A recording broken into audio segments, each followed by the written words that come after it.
The attempt was there. Who's gallant? So, happy Tuesday. Gallant or Galliant? I don't know. Gallant, I think. Valiant? Valiant. Valiant? What am I thinking of? I don't know. Ah, well. Hello. Happy Tuesday, everybody. Let's start with the Kings. We get ready for Kings OKC game night coming up at 3:30. So a 90-minute special edition of the show today. And Ramie, this is the time of year that we go through the standings watch. And I know my guy Dave, Jason in the morning, they've been doing some of this for a long time now. I don't start to really pay attention to these things until there's about a month or so left of the season, because there's a lot that can change throughout an 82-game year. Sure. But now it's time. We're officially in standings watch mode at this moment. And here was Coach Brown recently talking about the importance of these games in this time of year. I mean, in terms of, especially with the amount of games we have in a short time span, anytime you can get rest, you welcome that. But, at this point in the year, you want to trend upwards going into the playoffs. You want to trend upwards. And what we're doing is we're doing a bunch of math. We're all trying to get ready with all of this math. And with that said, Tom Dierberger, who's been doing some great work for NBC Sports Bay Area, Ramie, he sat back and he read and researched all of these different numbers at different websites about how close the Kings are to actually being a quote-unquote lock for the playoffs. Mm-hmm. Basketball References playoff probabilities looks fondly on the Beam team, Dierberger writes, giving the Kings a 98.9% chance to make the playoffs. Ooh. So Basketball Reference says there's a 98.9% chance you make the playoffs. I'm no mathematician. That's close to 100. There's a 96.7% chance to land a top 6 seed. It forecasts the Kings with a 14.5% chance to sneak past the Grizzlies into the 2 seed. Gives them about a 57% chance to remain at number 3. You might ask about ESPN. Well, ESPN has their power index. Their power index model is similar, giving the Kings a 97.5% chance to make the playoffs, 91.6% chance to claim a top 6 seed, 538, if you're wondering. Isn't quite sold on the Kings as much. Website's projection gives the Kings an 86% chance to make the playoffs. Still pretty good. Yeah, but that is Sure. Also, we should say, the play-in, right? Narrowly trailing teams behind them in the standings, and the Suns 89%, Mavs at 88%. They're ahead of the Clippers at 77%. Per Basketball References projections, the Kings would need to win at least 43 games. So Basketball Reference says if you win 43 games, you will secure a top 6 spot. 6 seed. I remember the halfway point, and we were talking about this. I said, hey, I feel like they can get to 43, 44. I'll give them 45 wins. You get to 45 wins, you should be in. Basketball Reference agrees. And if they hit 43 wins, if you were wondering, that means the Kings would limp into the playoffs going 8-14 down the stretch. So they could go 8-14 according to Basketball Reference. That's a bad finish. Yeah. And they would still likely be in the playoffs. 8-14 finish, not good, but they would still get in according to Basketball Reference's projections. Without the play-in. They would just get in the playoffs, likely, if they finished 8-14. Yes. They would still avoid the play-in tournament with 43 wins. Now, again, these are projections, but it begs the question, Ramie. Yes.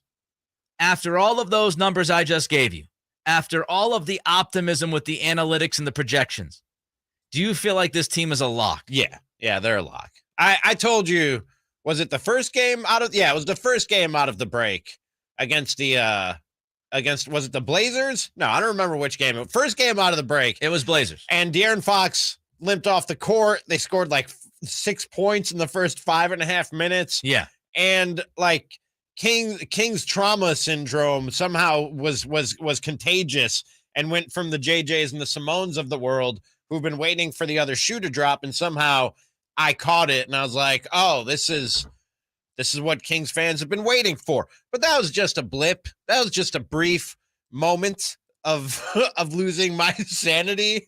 And really, I mean, but reading this really solidifies it for me. I tend to believe in the math and these projections. I know they don't always play out and anything can happen. Somebody could get injured tomorrow on any one of the 30 NBA teams. I'm not going to just limit that to one team.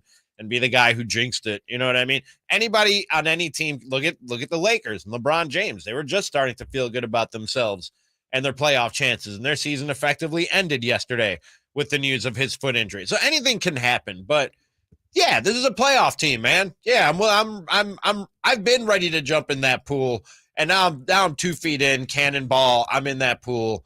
They're a playoff team. Lock it in. I feel like calling them a lock, to me, is too strong at this point. 98.9%. That's not a lock. Too strong at this point. I look at that 8-14, and yeah, they could avoid the play and all that stuff, even at 8-14. But if you look at the schedule, Ramie, you know, the strength of schedule is still very, very tough. We're still talking about a team that has the second, third toughest schedule in the NBA. So is it possible? I'm not telling you. Like, when you say lock, that's 100% guarantee it, in a headlock, game, set, match, they're in. Yeah, that's what I'm saying. Yeah, I know you are. For me, I'm not going to do that, because is there a slight chance, even if it's a 5% chance, is there a chance that this team stumbles at the end with this tough schedule? I think so. Like, I think. How badly stumbling? How badly do you think the stumble could be? You want a number 5-17? That would be crazy. I cannot see without a major injury. Again, when I say 5% chance, I would say that's, it'd be crazy, right? If you won the lottery on 5% chance, you say, wow, that's crazy, you won the lottery. It is crazy, but there's still a chance. It's Jim Carrey. So you're saying there's a chance. Like, there's still that sliver where you can get caught. There's still a team that are 13-17 against teams that are 500 and above. So they have a losing record against winning teams. They're going to play a lot of winning teams down the stretch. They're going to play a Phoenix Suns team that's getting Kevin Durant back. And I would also say, even without the schedule stuff, the health, I can't stress this enough. They need to be healthy. And I know we say that with other teams, but especially with this team, the way this roster is constructed, they cannot have somebody be out for 2 or 3 weeks. They can't afford that kind of injury. They just can't, whether it's Fox or it's Sabonis, even Monk. One of those 3 guys go down for an extended period of time. To me, that changes the entire landscape of what can happen over the final 20-plus games. So do I feel really good? Yes. I have felt good from when we talked about this weeks ago, and I said I think this is still a playoff team. At the trade deadline, when they didn't add to the team, I said I still think they get in as a top 6 seed. I still feel that way. But if a lock, I'm not going to guarantee it just yet. I'm not there, because there are a couple of things that could go a little strange here and mess everything up. I think it's absolutely a lock. I have zero doubt. Outside of the freak thing that could happen to, like I said, any one of the 30 teams in the NBA right now, the same thing that happened to the Lakers yesterday. Outside of that, if everybody stays on the court for the majority of these games, and they're going to the playoffs, man. Is it a lock? Book it. You can book it. It's a lock, brother. Wow. From JJ. Wow. Yeah. JJ saying it's From a lock. JJ. I feel like we just had significant movement. I'm watching. Simone, is it a lock? It's a lock. It's a lock. I'm the only one. You're the only one. 3 against 1. They're going to the playoffs, man. 3 against 1. They're going to the playoffs. Get your tickets. Yep. I hesitate to say lock, and maybe it's just, I'm not confident enough to say lock in almost anything, but I want them to stay healthy. Believe, Nick. Let yourself believe. I believe. Open Again, there's yourself a different, up. There are levels to this, man. Like, there are levels to belief. I believe this is a playoff team, but I'm not going to sit here and tell you it's a guarantee. Then you don't I'm believe. not there just yet. Then you don't quite believe. I am not there. Then you don't quite believe yet. Why your thoughts on this? Is it a lock? Yeah, man. I read some of the statistics off for you, the projections, the numbers. My only question is this: are there viewing parties in Doko? Other than that, I have no other questions. That's the only thing. Can we put up like a big projection screen in Doko and have some viewing parties? That's my only question. The question is for me, Nick, is when does it become a lock for you? When it is 100% a lock, or when you got one game away from a lock? What's a lock?